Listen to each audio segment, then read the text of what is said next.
Hola, soy Pilar Jericó. Muchas gracias por tener la oportunidad de estar con todos vosotros, con todas vosotras, hablando de una de mis grandes pasiones, que es la educación. Y para hablar de la educación me gustaría comenzar con una cita, con una frase que leí en el libro El Principito, que decía: todas las personas mayores antes fueron niños. Claro, ¿un niño qué es? Un niño es una posibilidad, es un mundo de grandes posibilidades. Pero ¿qué es lo que permite que un niño ya de mayor sea una gran persona, una buena persona, o se quede por el camino? Lo que define un camino u otro es precisamente la educación. La educación que recibe en casa, la educación que recibe en la escuela, la educación que recibe en todo el contexto. El alcanzar una posibilidad u otra va a depender de nosotros, de lo que hagamos como adultos, nosotros como padres, nosotros como educadores. ¿Y cómo podemos despertar la grandeza en nuestros hijos? Y cuando hablo de grandeza, no hablo de la grandeza de éxitos profesionales, de éxitos financieros, no hablo de esa grandeza. Hablo de una grandeza más importante, la grandeza de espíritu, la grandeza que nos permite tener una vida con sentido, el coraje para tener una vida en la que nosotros somos los protagonistas de la misma. Cuando no caemos en la queja, cuando no caemos en la culpa, cuando en el fondo hacemos, como diría la madre de Nelson Mandela, creamos un mundo mucho mejor de como lo encontramos. Esa es la grandeza de espíritu, que para eso hace falta coraje. Coraje, que es una palabra que viene de la palabra corazón, porque hace falta desarrollar ese corazón, querer. Pero claro, ¿qué hacemos para que nuestros hijos tengan grandeza? Para despertarles en ellos esa fuerza. Pues el comienzo empieza en nosotros como padres. Nosotros no podremos despertar la grandeza a nuestros hijos si no la despertamos previamente en nosotros. Nuestros hijos son nuestros maestros, son nuestros espejos de aquellas dificultades que a veces tenemos. ¿Cómo vamos a pedir a nuestros hijos que gestionen el conflicto si nosotros no sabemos hacerlo? ¿Cómo vamos a pedir a nuestros hijos que digan las cosas con cariño si nosotros no sabemos tratarnos con cariño? Poder desarrollar la grandeza interna es el primer paso para la educación. Educarnos a nosotros mismos también, porque solo desde ahí podremos despertar la fuerza, el coraje, que sea lo que inspire a nuestros niños. Y esto me recuerda a una de las experiencias que yo leí que más me impactaron, la biografía precisamente de Thomas Alva Edison. Edison nació en 1847 en Ohio, pero a la edad de 7 años él fue trasladado junto con toda su familia, se fueron a Michigan, una ciudad muy fría. Él era el séptimo, el más pequeño de todos los hermanos. Pues bien, entró en el colegio público, pero tan solo estuvo 12 semanas, porque al cabo de esas 12 semanas, el pequeño Thomas llegó a casa con una cartita que le dijeron en el colegio que solo se lo podía dar a su madre, que solo lo podía leer ella. Y Thomas, cuando se lo dio, no sabía lo que había, lógicamente. La señora Edison abrió la carta y la leyó y comenzó a llorar. El pequeño Thomas se quedó preocupado. ¿Qué pasa, mamá? ¿Qué pasa? Ella se recompuso y le dijo: Thomas, ¿sabes lo que escribe la carta? Lo que dicen, que eres un genio y que ya la colegio no te puede enseñar más, que tengo que enseñarte yo. Bueno, y ahí empezó a ser ella, la madre, la propia profesora. Así, poco a poco, hasta que Thomas, a los 11 años, devoraba la literatura, leía libros y leía libros. A los 12 ya empezó a emprender sus primeros caminos en pequeños proyectos, así poco a poco, hasta que ya empezó con la vida de ser un inventor. Bueno, a la edad de 24 años, la madre de Edison murió. Y Thomas, junto con sus hermanos, recogió las cosas y encontró aquel pedacito de carta que le había llevado cuando él era pequeño del colegio. Cuando abrió la carta, para recordar lo que su madre le había dicho, en ese momento Thomas fue quien lloró. Porque la carta no decía lo que su madre le había dicho. La carta decía: Thomas es un niño enfermo mentalmente. No le permitimos que vuelva al colegio. Eso es el coraje y la grandeza de una madre o de un padre. Ese es el coraje de poder ver más allá de las etiquetas. La grandeza que tenemos como padres consiste en ver la grandeza en nuestros hijos. Y ese es el camino que tenemos en la educación, despertarlo dentro de nosotros, darnos cuenta que a veces tenemos conflictos, dificultades, Como decía, nuestros hijos son nuestros espejos. Esas dificultades están en nosotros, pero en la medida en que cada uno de nosotros, siendo padres, siendo educadores, podamos conectar con la grandeza, podamos conectar con nuestra vulnerabilidad, aprendamos a perdonarnos, aprendamos a vivir la vida de una manera mucho más delicada, en ese momento estaremos despertando la grandeza en nosotros y la grandeza en ellos. Y este es el gran camino de la educación, educar el corazón para despertar la grandeza. Y de esto es de lo que venimos a hablar, de educación, y escucharos a vosotros, con las preguntas y las posibles reflexiones. Hola Pilar, me gustaría que nos hablaras de la autoestima con nuestro hijo, que nos diera una serie de pinceladas para ver cómo somos capaces de cuidar de la autoestima de nuestro hijo. Muchas gracias por la pregunta, que es una pregunta yo creo que absolutamente fundamental, cómo generar autoestima en nuestros hijos. Como decíamos antes, la autoestima en nuestros hijos primero tenemos que buscarla en nosotros. La autoestima es un proyecto de vida. De hecho, yo creo que vamos siempre trabajando sobre ella, porque nos vamos encontrando diferentes escollos que nos ponen un poco en vilo esa autoestima. Para cultivarla, el mejor camino, desde mi punto de vista, es conectando con la vulnerabilidad. Curiosamente, con aprender a querernos tal cual somos. Y es curioso porque las personas que flaquean en autoestima tienen dos tendencias, y además son dos tendencias opuestas. Una de ellas es a sentirse hundidos, que no valen para nada, y otros es que son los mejores del mundo. Ambas dos tienen el mismo problema, un exceso de falta de autoestima. ¿Qué podemos hacer nosotros? Lo primero de todo es reconocer cómo somos, aprender a querernos tal cual somos. Y eso vamos a enseñárselo a nuestros hijos. Por eso es bueno, de alguna manera, hablar de nuestros errores, naturalizar el error. La autoestima no tiene por qué estar vinculada, como decíamos, al éxito. No, la autoestima es querernos en lo que somos. Otro aspecto importante que tenemos que trabajar para cultivar la autoestima en nuestros hijos es no decirles que lo hacen todo muy bien, hagan lo que hagan. No, porque además de eso, en el cerebro se comprueba que si estás continuamente con el halago, la dopamina, que es fundamental para el aprendizaje, no se activa, porque ya estás presuponiendo que te van a reconocer. Por lo tanto, no tenemos que estar siempre diciendo lo bien que lo hacen. Hay que apoyarles, pero cuidado con eso. Y tercero, muy interesante, despertar el sentido del humor. Cuando nos equivocamos, cuando nos confundimos, aprender a reírnos de nosotros mismos, porque el sentido del humor es uno de los elementos más poderosos para despertar la autoestima. Si queremos que nuestros hijos tengan una mayor autoestima, tenemos que comenzar con nosotros, con nuestra vulnerabilidad, aceptando cómo somos. No estando continuamente halagando, lo haces muy bien. Cuidado con la dopamina del cerebro, ya lo decíamos. Y otro elemento importante para la autoestima es la perseverancia. Hasta para aprender a querernos tenemos que ser perseverantes. Y esto se comprueba en un montón de éxitos de personas que lo han alcanzado, como por ejemplo Disney. Nadie creía en Disney, nadie le daba un trabajo. Los Beatles tuvieron que hacer no sé cuantísimas audiciones porque nadie les concedía la oportunidad de hacer un disco. Incluso la autora de Harry Potter se encontró con 12 editoriales que le dijeron un no rotundo. Es decir, la perseverancia es uno de los elementos que nos van a reforzar precisamente nuestra autoestima, porque no vamos a hacer una vida que sea un ganar, un sí y un no, que hago solo una apuesta y en esa, si gano, tengo autoestima y si pierdo, no. No.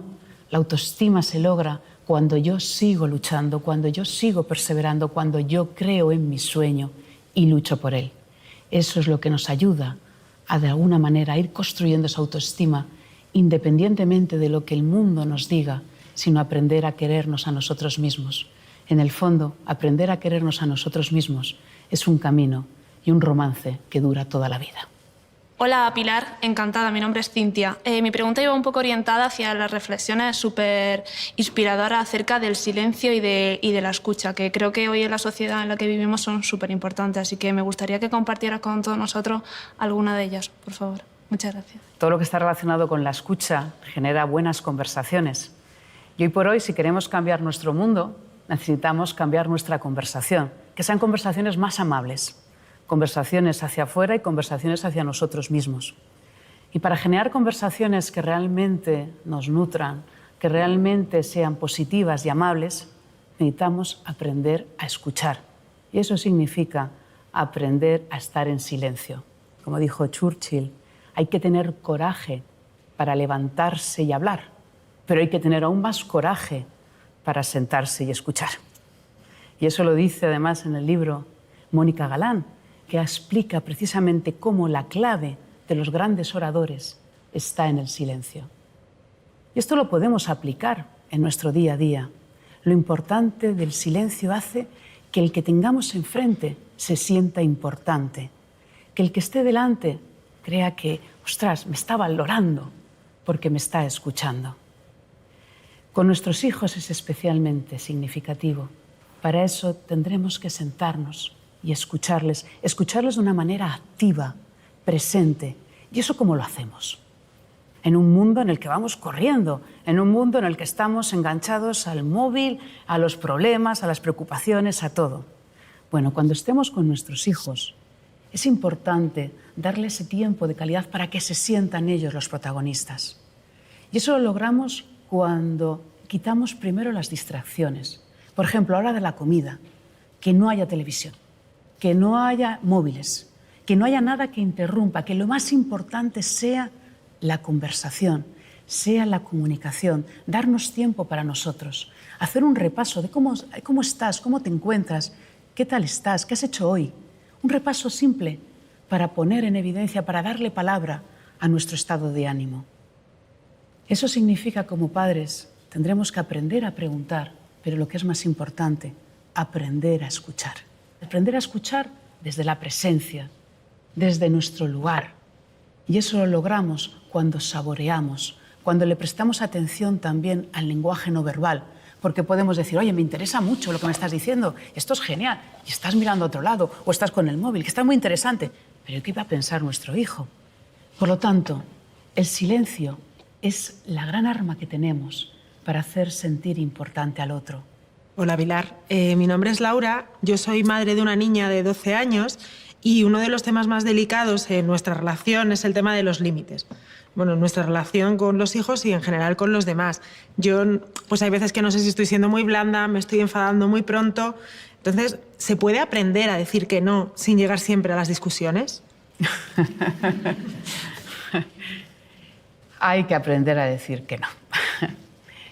El ser humano somos mamíferos sociales, que vivimos en sociedad y por lo tanto tenemos que vivir y convivir con ciertos límites. Y esos límites necesitamos aprender desde casa. Los padres tenemos que poner límites, aunque nos cueste, aunque nos duela. Sobre todo si a veces dices, es que no paso mucho tiempo en casa, ¿cómo voy a decirle que no porque me cuesta? O incluso padres separados que luego se encuentran con sus hijos y tienen esa sensación de querer agradar en todo.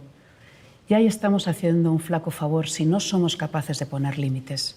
Límites en valores, límites en lo que cada uno considere. Pero la buena educación parte de dar espacio, de dar todo el margen de maniobra, de creatividad, libertad, pero cuidando los límites. ¿Y cómo lo podemos hacer nosotros como padres? Primero de todo, gestionando la culpa, la sensación de culpa. Fíjate, lo estaré haciendo bien, lo estaré haciendo mal, porque a veces tenemos ese discurso interior que tanto daño nos hace. Otro aspecto importante para saber decir no es hacerlo partiendo de un objetivo claro.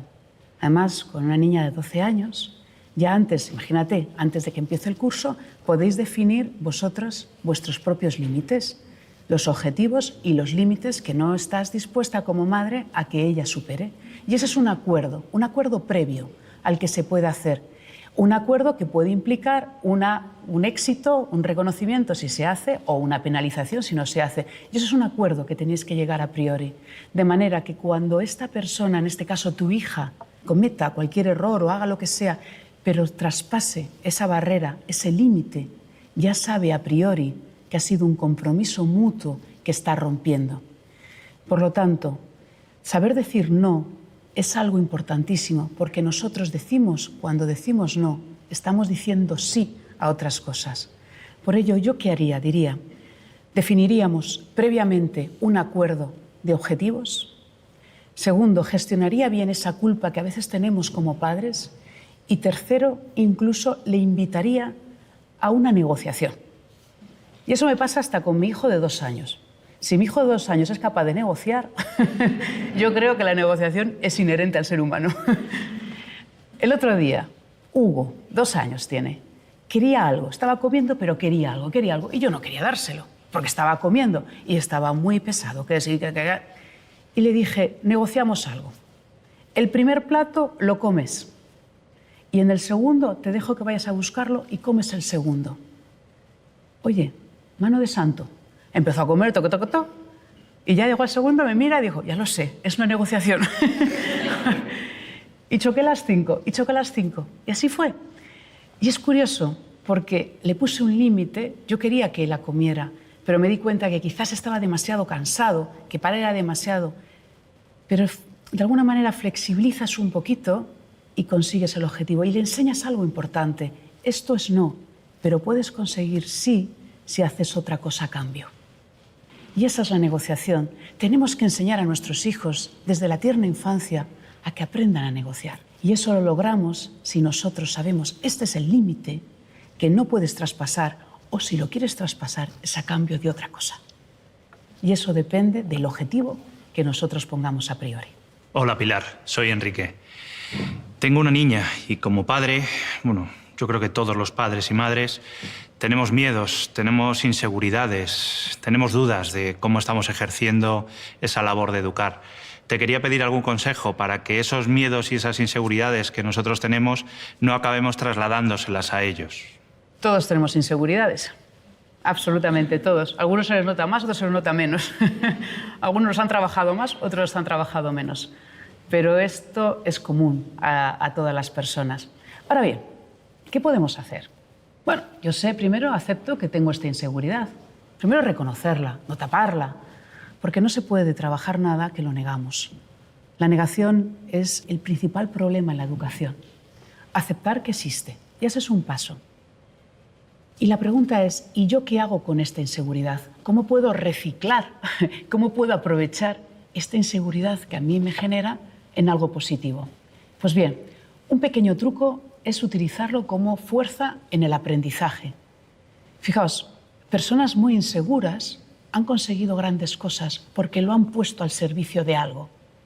Incluso el propio creador de Apple, Steve Jobs, en su propia infancia, él habla de esas inseguridades, de haber sido un niño abandonado. Esa inseguridad conectada con el arte, con esa parte artística, esa parte espiritual, le sirvió para crear lo que es hoy Apple. Por lo tanto, reconozco primero que tengo esta inseguridad.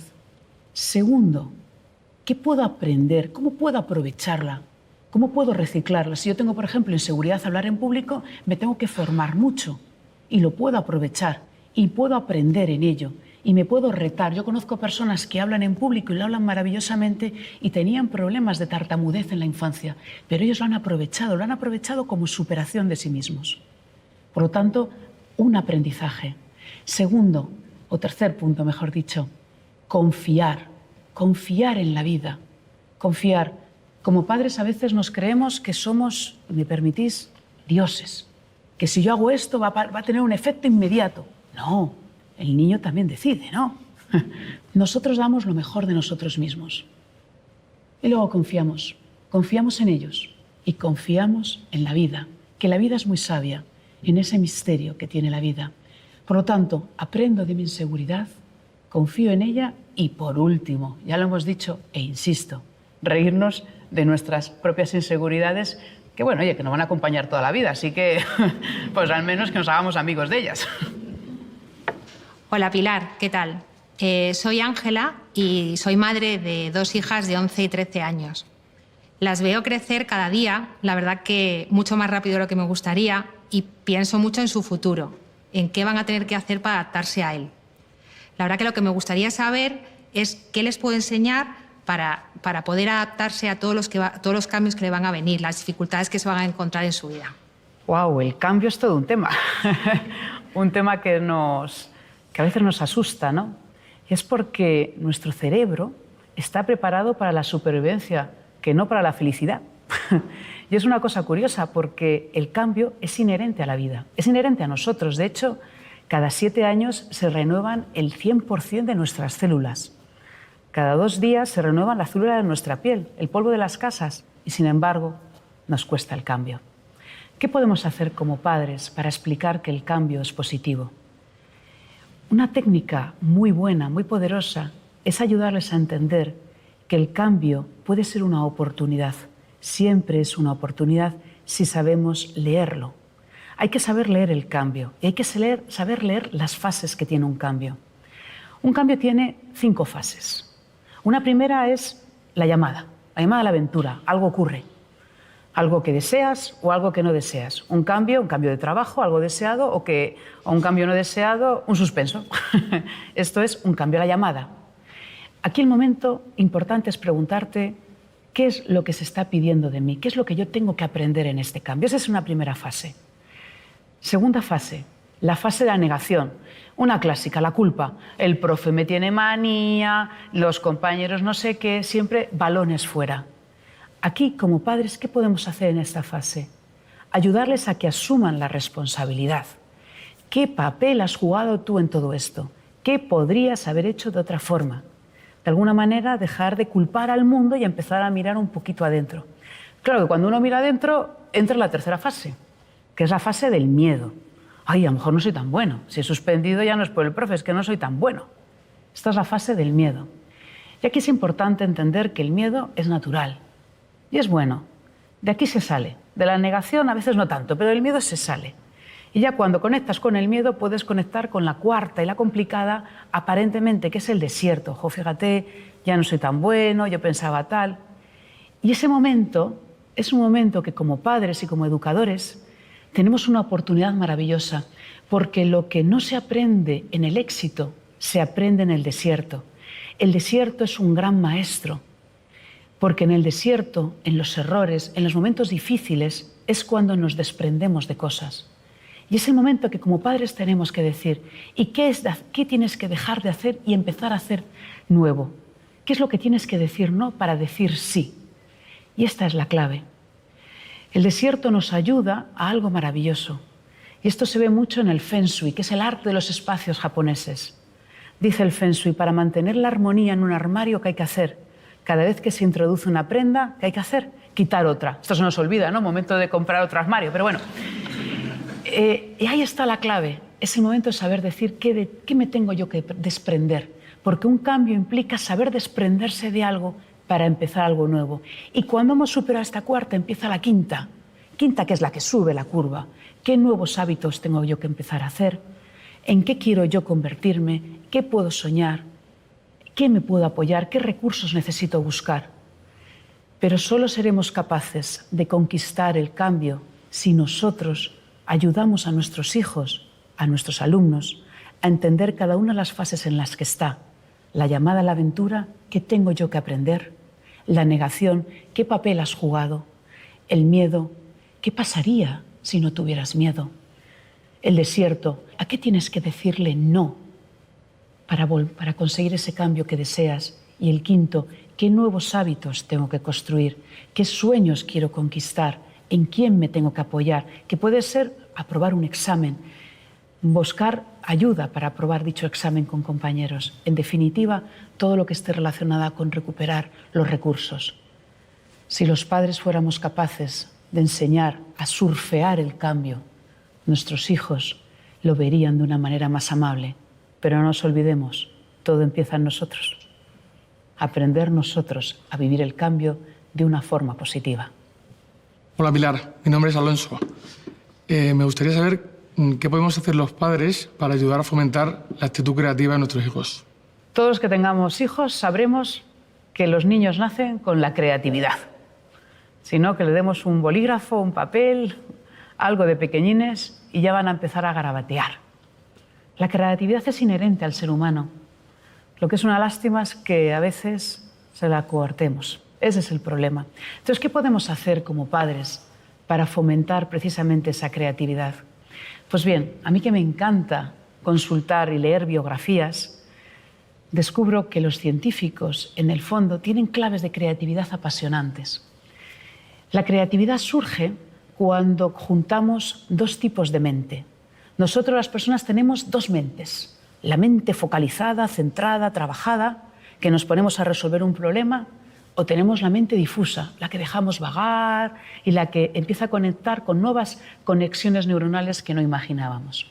Pero hace falta que estén las dos mentes al mismo tiempo, la mente focalizada y la mente difusa. Es decir, nosotros necesitamos que nuestros hijos pongan esfuerzo, trabajen, pero al mismo tiempo tenemos que crear espacios para que tengan esos momentos de esparcimiento mental para que surja la creatividad. De hecho, Bohr, que por ejemplo fue uno de los que descubrió el átomo, la fórmula del átomo, la manera del átomo, la estructura del átomo, estudiaba y fue a una carrera de caballos y ahí es cuando estaba contemplando la carrera de caballos, ¡pam!, le vino el momento ajá, en un momento de la mente difusa.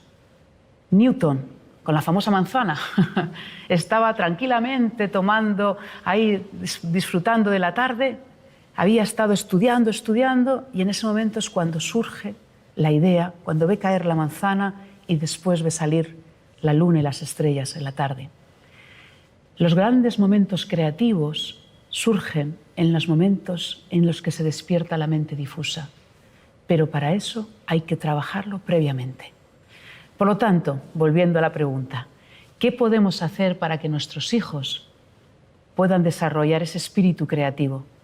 Dejarles hacer, que exploren, que jueguen, que se esfuercen en lo que les gusta, que se esfuercen, que si les gusta pintar, que se esfuercen, que trabajen, que le dediquen horas, dejarles hacer, que si les gusta escribir, que lo hagan. Pero llegado ese caso, que no hagan nada, que disfruten luego, que cambien rápidamente, que hagan otras actividades. Como padres, un regalo que les podemos hacer es ofrecerles un abanico de posibilidades, que hagan una cosa y que luego hagan otra, porque de esa manera podrán conectar la mente. Por lo tanto, despertar la creatividad pasa por reforzar la mente focalizada, aquella que nos concentra, y la mente difusa. Con nuestros hijos, dejarles experimentar, ofrecerles distintas oportunidades y que disfruten con lo que hacen. Hola Pilar, soy Laura, soy docente y mi pregunta viene relacionada con la toma de decisiones. En muchos momentos nuestros alumnos o los padres que tienen hijos tienen que tomar decisiones y están en un momento de su vida en la que no han desarrollado su personalidad lo suficiente como para ser maduros y saber por dónde encarrilar su vida con respecto a estudiar, trabajar, elegir letras, ciencias. ¿Cómo podemos ayudarles, como docentes o como padres, a tomar este tipo de decisiones en ese momento de su vida? Una muy buena pregunta también, porque las decisiones que tomamos importantes es justo cuando nuestro neocórtex, la parte del cerebro que nos ayuda a tomar buenas decisiones, no lo tenemos del todo formado. Parece que se forma hasta los 30 años, está ahí, o sea, imaginaos. Entonces, ¿cómo podemos ayudar a que tomen buenas decisiones? Pues vamos a ver. Un buen truco, que es el truco de tomar distancia, relativizar. Hay una regla de oro que es la del 10-10-10. ¿Qué significa la regla 10-10-10? Cuando yo tengo que tomar una decisión difícil, la emoción me embarga. La emoción me bloquea, muchas veces tengo miedo, tengo inseguridad, estoy triste, en fin, te llenas de emociones que te impiden ver con claridad. Esto es lo que se llama en la neurociencia incluso el secuestro de la parte emocional que nos hace no pensar con claridad. Esta toma de distancia, la regla 10-10-10, pasa por preguntarnos ¿cuál sería el impacto en los próximos 10 minutos de lo que yo estoy pensando hacer? ¿Cuál es el impacto en los próximos 10 meses? ¿Y cuál es el impacto en los próximos 10 años? 10-10-10. Eso te permite tomar perspectiva. Eso te permite darte cuenta que al final muchas de las cosas que nos ahogamos ahora en un vaso de agua, si tomas perspectiva, pues no es para tanto. Si nosotros como profesores, como docentes, como padres, ayudamos a relativizar, sobre todo cuando hay una emoción intensa, les estaremos ayudando a pensar con mayor claridad. Y un truco es este, precisamente, 10-10-10. A la hora de elegir el futuro, muchas veces dicen, yo es que no sé qué quiero hacer con mi vida. Yo, de hecho, la primera que no sabía qué hacer con mi vida era yo, con 18 años. De hecho, fue porque mis padres amablemente me llevaron a hablar con una persona que era headhunter y me dijo, ¿y por qué no estudias empresariales? Que yo no sabía ni que existía eso. Dije, pues venga. Y luego me enamoré de aquello. Ahora se llama Administración de Empresas. Por lo tanto, un buen truco es rodearte de personas que te inspiran. Crear círculos, rodearte de personas. Cuando no tienes claro el futuro, rodéate de personas y escúchalas. Y otro elemento interesante para tomar buenas decisiones, ¿sabéis qué es? Y lo podemos hacer los docentes, los profesores, es rellenar un libro de aprendizajes. O una app, como tú quieras escribirlo, pero es rellenar los aprendizajes. A veces vamos a los sitios, vamos a clase y apuntamos, notas, y luego pasa el tiempo y se nos olvida. Pues bien, hay un truco, que es dedicarle 30 segundos cada vez que has estado con alguien o has escuchado algo que te ha gustado, 30 segundos ¿y qué he aprendido yo de todo ello? ¿Qué he aprendido? Ese ¿qué he aprendido yo? Lo vas acumulando y lo vas revisando diariamente. De manera que cuando nosotros cogemos nuestro libro y vamos leyendo todos esos aprendizajes, vamos teniendo un mayor conocimiento, una mayor conciencia de lo que nos permite aprender, de lo que queremos hacer. En resumen, ¿qué podemos hacer? Ayudarles a relativizar. La regla 10-10-10 ayuda mucho. ¿Cuál es el impacto en los próximos 10 minutos, en los próximos 10 meses, en los próximos 10 años? Crear contextos de personas que inspiran, en las que tú quieres incluso parecerte. Eso nos ayuda a tomar buenas decisiones. Y tercero, tener un libro de aprendizajes. Nuestro libro personal de nuestros aprendizajes, no de lo que hemos oído, no, de lo que a mí me ha hecho vibrar. Hola, soy Inma y mi pregunta es, tú como profesora, ¿cómo sacas lo mejor de cada alumno en clase? Yo voy a comentar algunos trucos que yo hago. Primero, tienen que entender el para qué de las cosas, entender el sentido, entender incluso la persona que está detrás. Yo acabo de leer un libro sobre biografía de científicos. Claro, cuando yo estudié física y estudié las fórmulas de Newton o Faraday, yo no sabía lo que había detrás. Yo no sabía que Faraday, por ejemplo, que me he enamorado, ya soy enamorada, fan total de Faraday, que fue el que creó, el que ayudó, el que descubrió, digamos, todas las claves para que haya electricidad ahora. Fue una persona de un concepto totalmente humilde. Venía de una clase social inglesa muy humilde, muy humilde. Él era muy pobre, de familia muy pobre. Estamos hablando de la Inglaterra victoriana, donde solo los aristócratas eran científicos, porque jugaban a ello. A los 12 años entró a trabajar en una librería, a encuadernar libros, y los tenía que llevar a los ricos. Y él los encuadernaba, les ponía mucho cariño, y tuvo un maestro que le enseñó a encuadernarlos, y él los llevaba. Y un buen día dijo Faraday, ¿y qué habrá dentro de estos libros tan bonitos? Y él tenía dificultades para leer. Y por la curiosidad empezó a leer. Y de ahí pasó a desarrollar todo el espíritu del aprendizaje.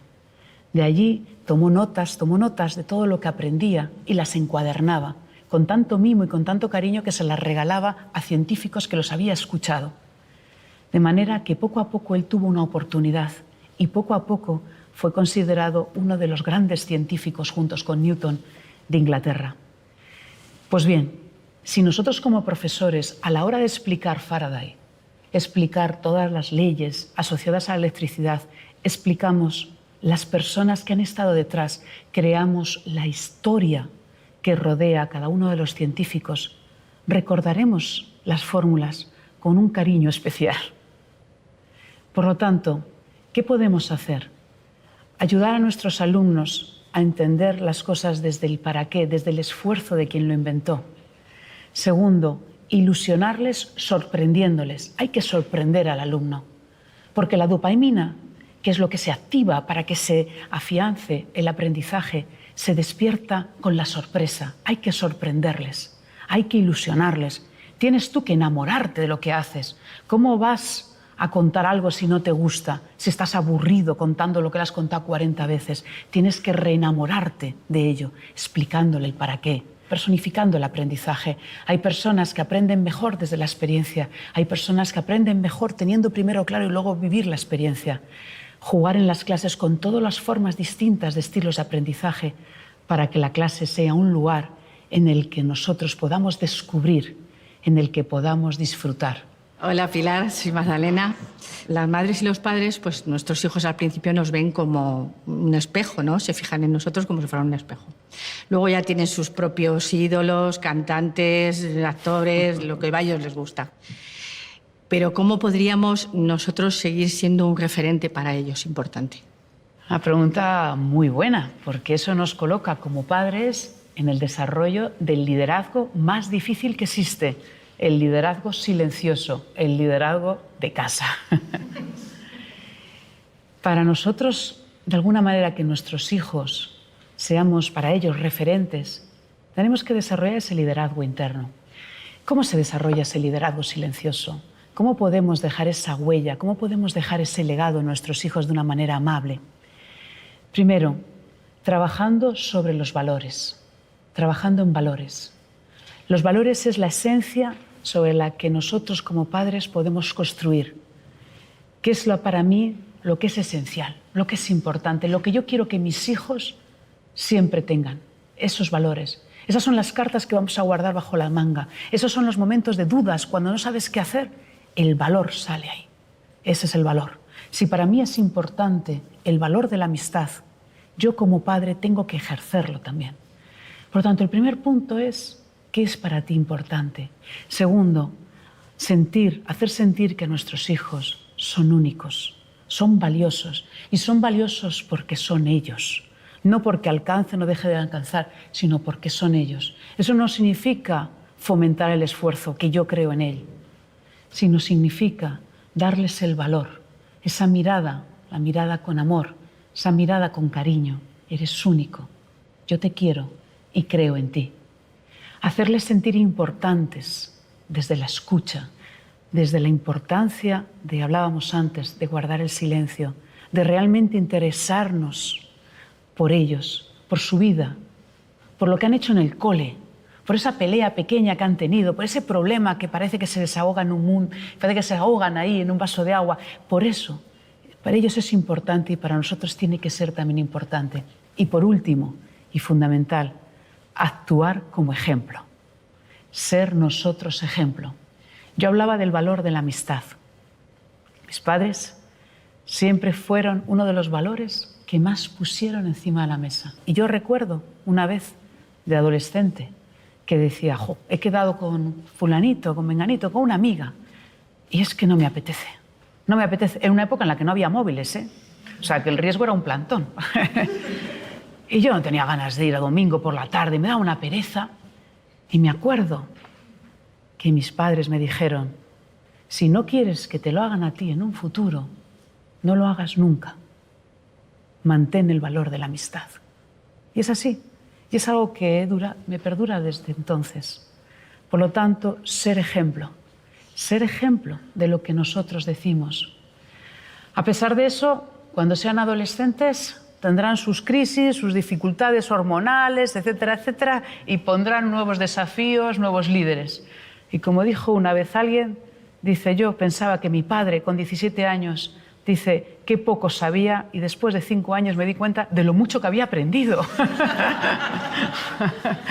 Bueno, porque luego los padres volvemos a ser importantes. Pero fijaos, a pesar de esos momentos difíciles que ocurren en la adolescencia, nunca, jamás dejamos de olvidar la impronta que han dejado nuestros padres en valores, cómo nos hicieron sentirnos valiosos, sentirnos importantes, y lo que vimos en casa, el ejemplo que nos dieron.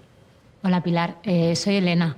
En alguna ocasión te he oído mencionar el concepto de educar en el no miedo. Me gustaría que profundizaras un poco ahora. Igual que nacemos con creatividad, también nacemos con miedo.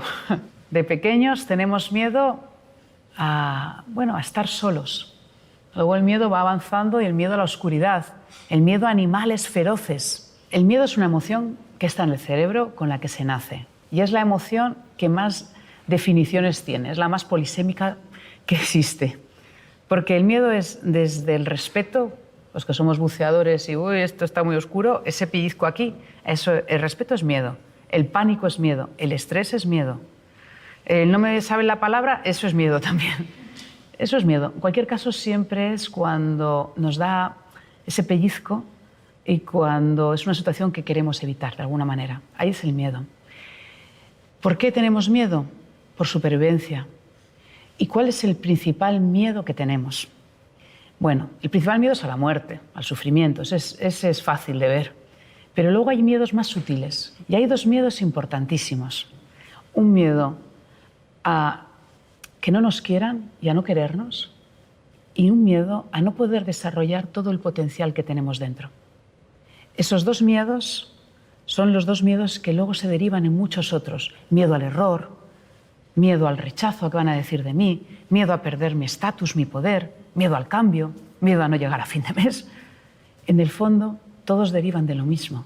Derivan de que no me quieran, de que yo no me quiera, y deriva de no poder desarrollar todo lo que yo deseo, lo que yo anhelo. Por lo tanto, el miedo es único, la emoción es única, las expresiones son las que varían. Y hay expresiones que son saludables, el miedo al error o el miedo al fracaso es saludable en la medida en que tú te formas, aprendes, te pones a estudiar.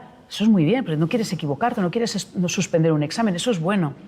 El problema es cuando llegas al examen y tienes tantos nervios que no eres capaz ni de coger el bolígrafo. Eso es cuando el miedo se convierte en miedo tóxico. Por lo tanto, en la educación, el desafío es entender que el miedo sano es natural, que está bien tener prudencia y que el problema es cuando se transforma en tóxico, cuando tú no puedes desarrollar todo lo que deseas, lo que anhelas, precisamente por una barrera interna, que es el miedo. Lo interesante es que para neutralizar el miedo hemos de hacer lo contrario. Hemos de mirar hacia el futuro. ¿Qué es lo que yo quiero alcanzar? Soñar. Por ejemplo, cuando una pareja está en un proceso de separación, ahí hay mucho miedo.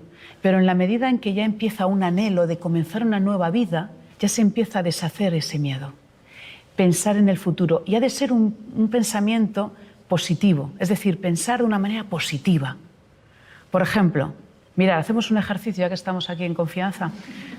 Cerramos un momento los ojos y yo os pido que por favor no penséis en elefantes rosas. ¿Ok? Abrimos los ojos. ¿Cuántos hemos pensado en elefantes rosas? Todos. ¿Por qué? Porque la palabra no es mucho más frágil que la imagen. Tienes que pensar en una imagen que te ayuda. Si estás en un momento complicado, tienes que ayudar a pensar en un momento positivo. Cuando estás con tu hijo que está bloqueado ahí en un examen, imagínate que lo has conseguido. Imagínate que has aprobado. Mírate. Tienes que verlo, visualizarlo. Ese es uno de los puntos de partida. Yo cuando estoy escribiendo un libro y estoy en un momento atascada, me imagino en la fiesta de celebración del libro.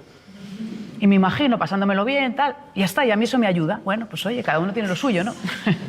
Entonces, primer punto, visualización. Y ha de ser en positivo, siempre en positivo. Acordaos, la palabra no, que no suspendes, no se va a quedar con la palabra suspenso, di, vas a probar, claro, ahí va a tener más posibilidades. Su mente lo va a encontrar con más fuerza. Segundo, para vencer el miedo, ¿cuál es la mejor manera de hablar en público? Solo hay una. ¿Cuál es? Hablar y hablar y hablar. Practicar y practicar. Si tu hijo le está costando algo muy difícil, que le parece que es un mundo, hacerlo pequeño, pequeño. Ayúdale a fragmentarlo. Tercero, disfrutar con lo que se hace. Disfrutar, la pasión. Cuando estamos estudiando algo que nos gusta, encuentra la parte de disfrute. ¿Cómo puede ser? Te reúnes con gente, que uno lo explique, que otro haga de profesor, de alumno, de lo que sea, invéntatelo, pero disfruta con lo que haces. Cuéntatelo, cuéntalo con voz alta, lo que tú quieras, pero disfruta. Y otro elemento importantísimo, confiar en uno mismo. Porque al final, cuando nos equivocamos en algo, no nos damos cuenta de que eso es un gran aprendizaje. A que muchos de nosotros, los que estamos aquí, algo no nos ha salido en nuestra vida, hemos cometido un error, no nos ha salido y estás machacándote, fíjate, qué desastre, y luego lo miras con perspectiva y dices, ¡ay, qué bueno que no lo consiguiera!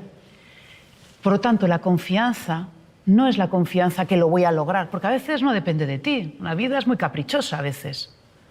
La confianza se traslada en un número. Yo le llamo en un número, que es n+1, que significa me puedo caer n veces, pero me levanto una más.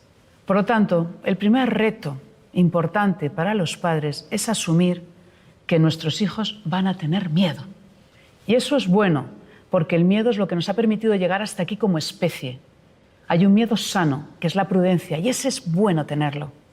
El problema es cuando se transforma y se convierte en un miedo tóxico, cuando no me atrevo, cuando no lucho por conquistar mis sueños, porque no me siento capaz. Ese es el miedo que realmente hace daño. No decir vivir sin miedo, porque es imposible, sino que el miedo no te paralice. Solo no se tiene miedo en 3 ocasiones. Una, cuando se le llama de otro modo. Estrés, ansiedad, respeto. Bueno. 2, cuando hay una lesión cerebral. Y 3, cuando estamos muertos. Entonces, vamos a vivir con miedo y nuestros hijos lo van a tener. Pero bien, aceptando que eso va a ser así, el antídoto ante el miedo es el amor y la confianza. Lo que neutraliza el miedo es el amor a uno mismo, el amor a lo que haces. Cuando somos pequeños, el amor que recibimos de nuestros padres y de nuestro entorno, de nuestros abuelos, ese es un amor importantísimo, como demuestra la ciencia.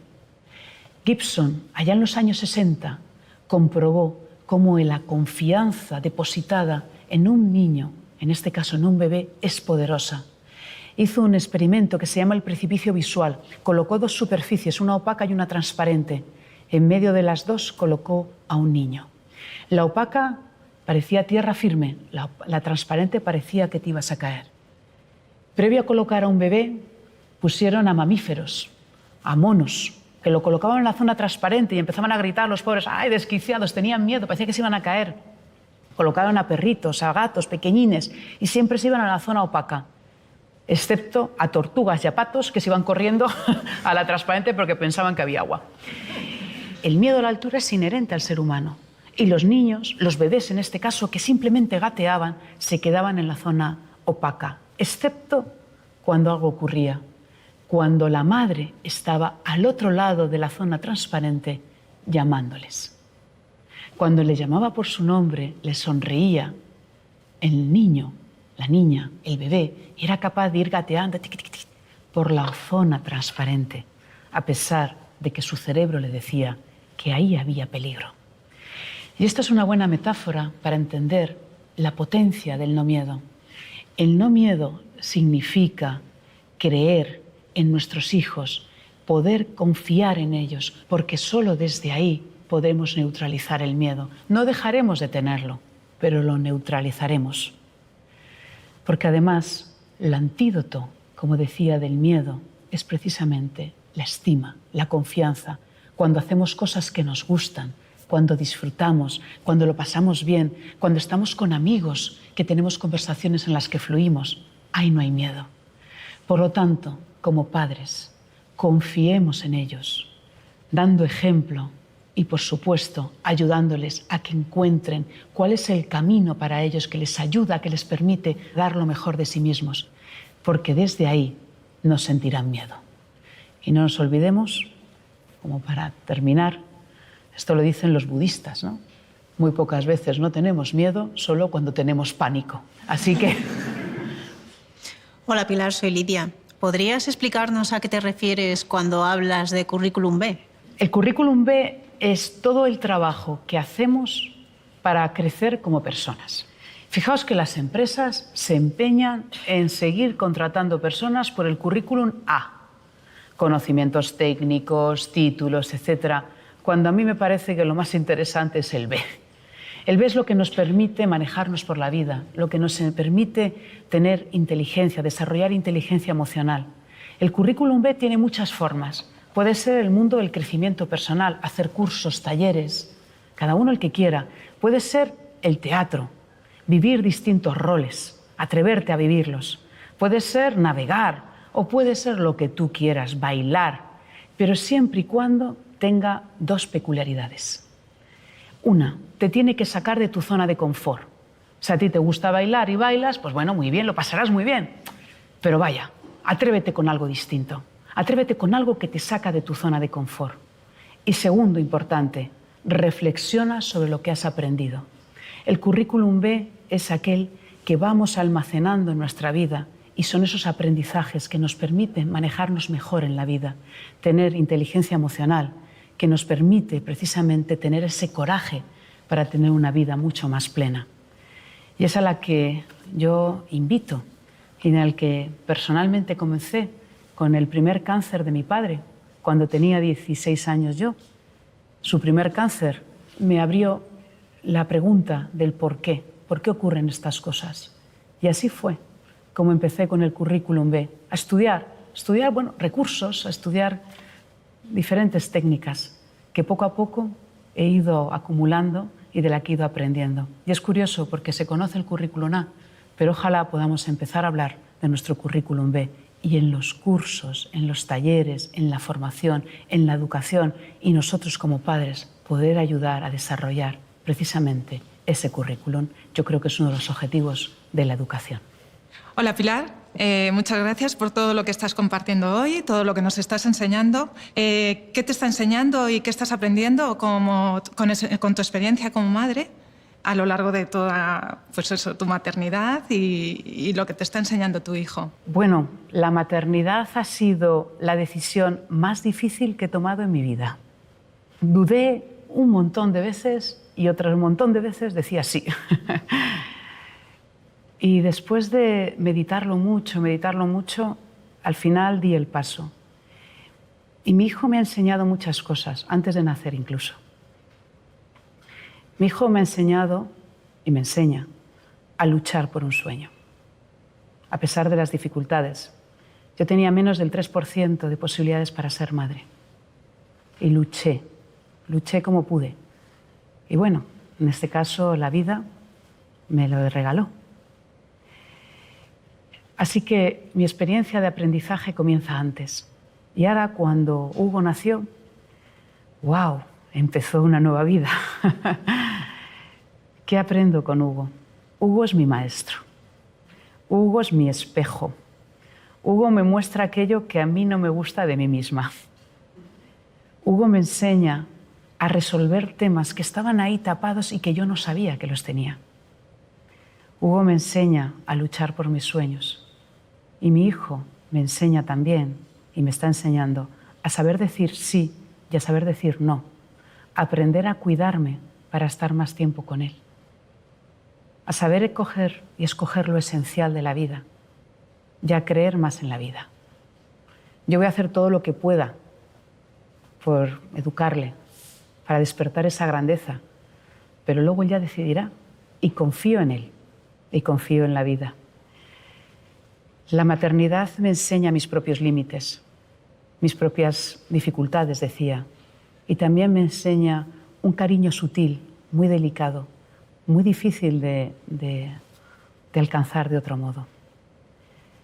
Y estoy segura que voy a seguir aprendiendo mucho, sobre todo en las distintas etapas que él está viviendo y va a vivir. Por lo tanto, la maternidad es una aventura maravillosa, como buena aventura difícil a veces, maravillosa en otras ocasiones, pero siempre apasionante. ¿Cuál es tu palabra favorita dentro de todo esto que nos estás contando, si es que se puede sintetizar? Pueden ser varias.